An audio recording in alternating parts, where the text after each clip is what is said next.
असं कधी झालंय का की केलं आर्ट आणि ज्याला दिलं त्याला पसंत नाही पडलं किंवा असं कधी झालंय का नाही एखादा? झालं असं नाहीये, पण ह्याचं एक म्हणतो ना आपण भीती घालून दिलेली माझ्या मनात.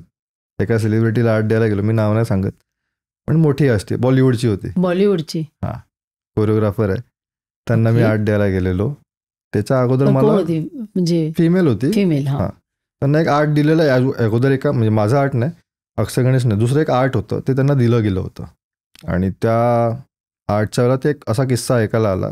मला एकाने सांगितला की अरे तू कशाला आर्ट देतोयस, काय आलं म्हटलं त्या आर्टची रिस्पेक्ट नाही करत. म्हटलं काय झालं, तर एकाने असं 2-3 दिवसापूर्वी आर्ट दिलेलं, तर ते आर्ट काही दिवसांनी कचऱ्याच्या डब्यात मिळालं. म्हटलं होऊच नाही शकत, आर्टची रिस्पेक्ट म्हटलं कोण नाही करणार, तू चॅलेंज लावतोस मला.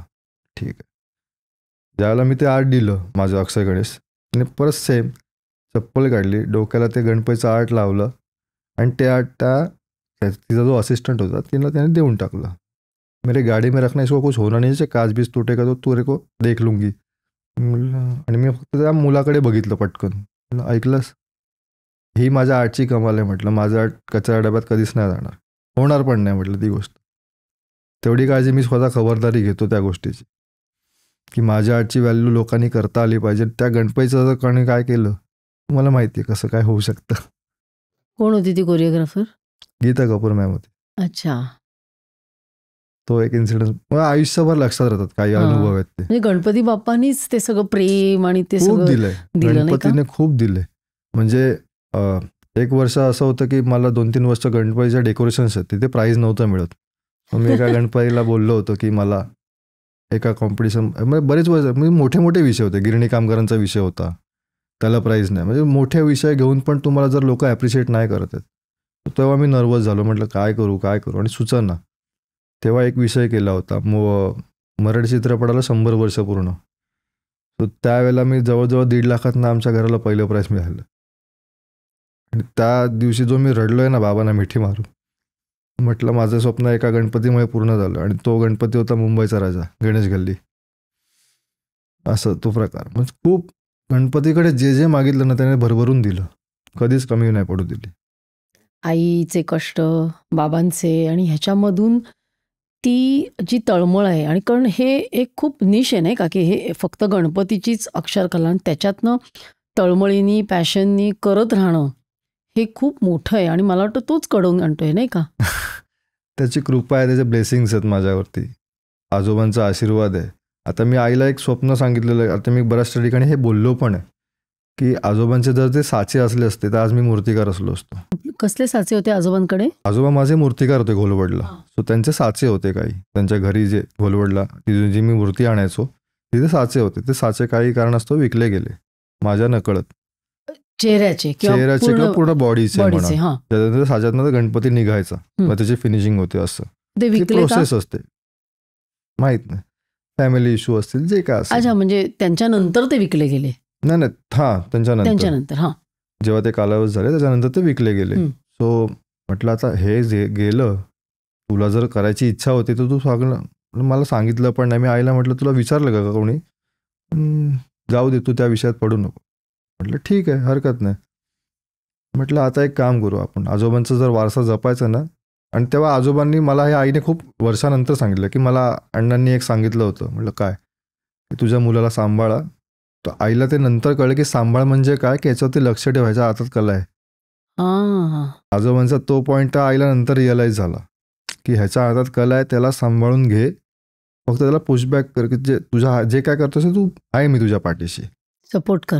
तो सपोर्ट, जो आईचा सपोर्ट मी जो मगाशी सांगितलं तो असा आला. आजोबांचा जो आशीर्वाद आहे, जसं आचे असले असते तर मी आज मूर्तिकार असलो असतो, आज इथे बसलो नसतो, ही आर्ट केली नसती. तो एक इन्सिडेन्स आहे. मग आता आजोबांचा वारसा जपायचा आहे मला. मूर्तिकाम तर करताना आलं, काही महिन्यासाठी मी मित्राकडे जाऊन करायचं होते काम. मित्र होता अमर आणि आशिष म्हणून, जोळे भाऊ होते, त्यांच्याकडे मी ते मूर्तिकाम वगैरे थोडंफार शिकलो. पेंटिंग शिकलो, थोडी गणपतीच्या मूर्तीवरती पेंटिंग कशी करतात ते सगळं शिकलो. आणि मग तेव्हा ठरवलं की आजोबांचा वारसा जर जपायचा आहे ना, मग हीच कला, मग ही त्यांचा वारसा जपायचा, पण या पद्धतीने, एका वेगळ्या पद्धतीत. म्हणून मी माझ्या अक्षर गणेश आर्टमध्ये पण मी हे मांडतो की जे सिंपल गणपती होते त्यांना आता मूर्ती स्वरूप कसं येऊ शकतं. आता आपण सार्वजनिक गणपती बघतो जे बॅलन्सिंग असतात, जास्वंदाच्या फुलावरती उभा आहे, श्रीकृष्णाच्या बासरीवरती उभा आहे. हे जे हे ज्या कन्सेप्ट आहेत ना, हे मी माझ्या आर्टमध्ये आणण्याचा पण प्रयत्न केला. असं म्हणजे थीम आर्ट त्याला मी नाव दिलं, की एखाद्या पर्टिक्युलर थीमवरती बसलेला गणपती आहे असे आहेत. त्याच्यानंतर एक शंकराच्या हातात डमरू आहे, मग त्या डमरूवरती गणपती नाचताना, असे वेगवेगळ्या तऱ्हेचे आर्ट आहे. मोरावरती बसलेला मयुरेश्वर आहे. छोटे छोटे गोष्टी आहेत ज्या मी हळूहळू आता ते बघतोय.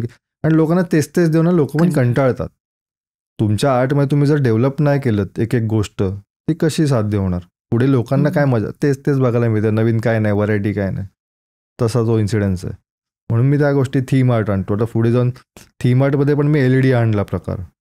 LED इन द सेन्स की फ्रेमच्या आतमध्ये लाईट आहे, तर ते तुम्ही रात्री जर सगळे लाईट बंद केले, फक्त ती फ्रेमची लाईट लावली, तर ते जो ग्लो तयार होतो ना ज्या आर्टमधून तो फेकला जातो, ती मॅजिकल मुवमेंट आहे. ते पण खूप छान दिसतं.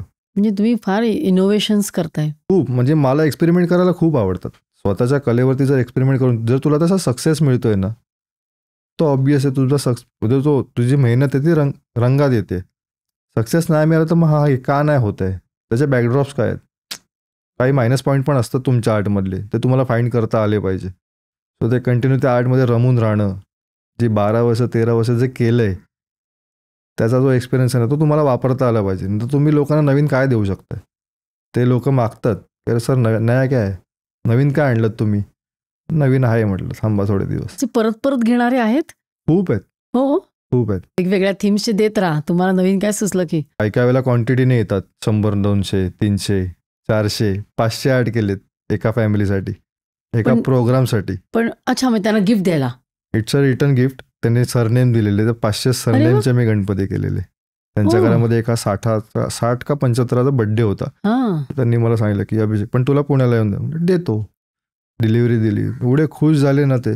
एक सेलिब्रिटी होत्या ज्योती माळसे म्हणून, त्यांनी मला सेम त्यांचा बर्थडे होता त्यांच्या घरामध्ये, तेव्हा पण ते 50 एक आर्ट होते त्यांनी बनवून घेतलेलं.